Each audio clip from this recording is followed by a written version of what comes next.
Becoming mentally untouchable does not mean nothing gets to you.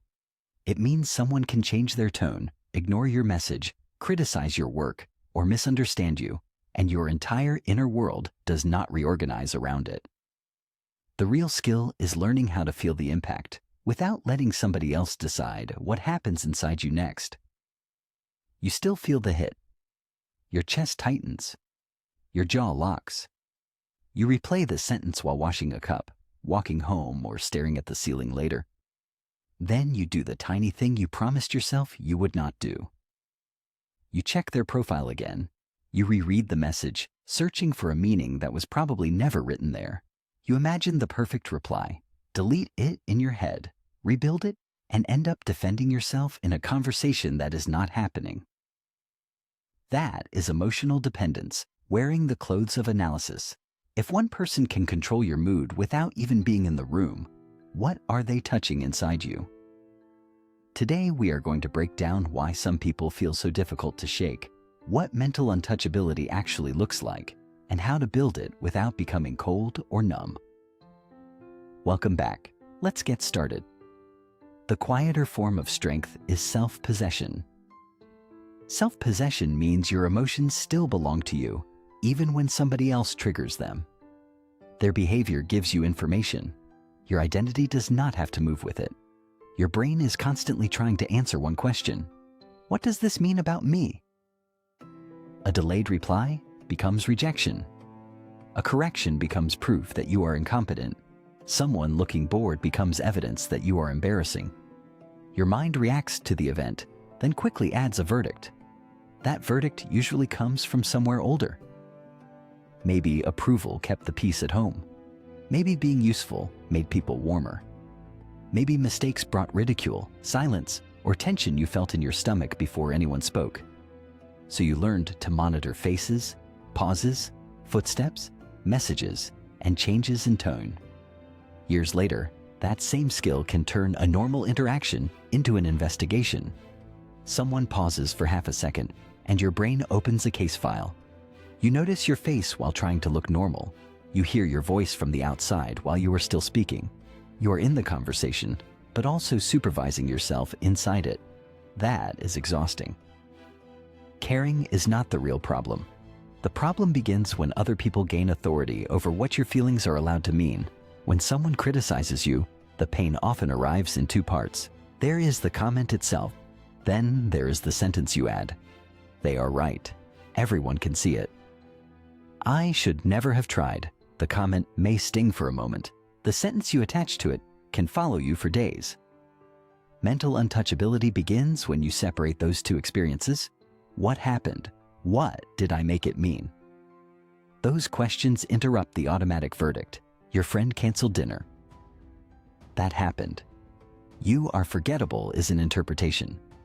The goal is not to force a positive story. The goal is to stop treating the harshest story as confirmed. Think of your mind like a courtroom, where every uncomfortable feeling has been allowed to act as evidence. You feel insecure, so you assume someone else must be above you. Feelings are real. Their testimony can still be wrong. Then the pattern becomes more personal. People who are easy to control often expect relief to come from the same person who disturbed them.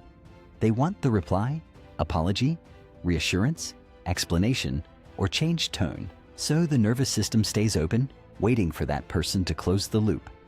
This is why you can know someone is bad for you and still check your phone when it vibrates. Your body may be reaching for resolution more than the person themselves. It wants the tension to end. Mental strength sounds like this. I do not like how this feels, but I can survive the feeling without immediate permission to be okay. The emotion stays present. It simply loses the power to issue commands. That is why boundaries matter more than perfect comebacks. A comeback tries to win the moment. A boundary changes what happens after it. You leave the conversation. You stop explaining once the answer is clear. You wait before replying. You reduce access. You let someone misunderstand you when correcting them would cost more than the misunderstanding. That last one is difficult because being misunderstood can feel unsafe when you learn to survive through approval. Your pulse rises. Your hands feel restless. Your mouth goes dry, and every part of you wants to send one more paragraph. You type it, you read it, then you stare at the send button as if it contains your entire reputation. Sometimes the strongest move is leaving the message unsent. Silence is not automatically superior. The point is learning to stay with yourself while someone else holds an incomplete picture of you. You also become harder to manipulate when intensity stops sounding like truth. A loud accusation can still be inaccurate. A cold response can still be weak. Someone's certainty does not make them correct. Manipulative people create urgency because urgency reduces reflection. Answer now. Prove it. Explain yourself. Choose a side. Your nervous system speeds up and your judgment gets narrower. This is where slowing down becomes protective. Take one breath before speaking. Put both feet on the floor. Notice the pressure under your heels. Name the decision being demanded.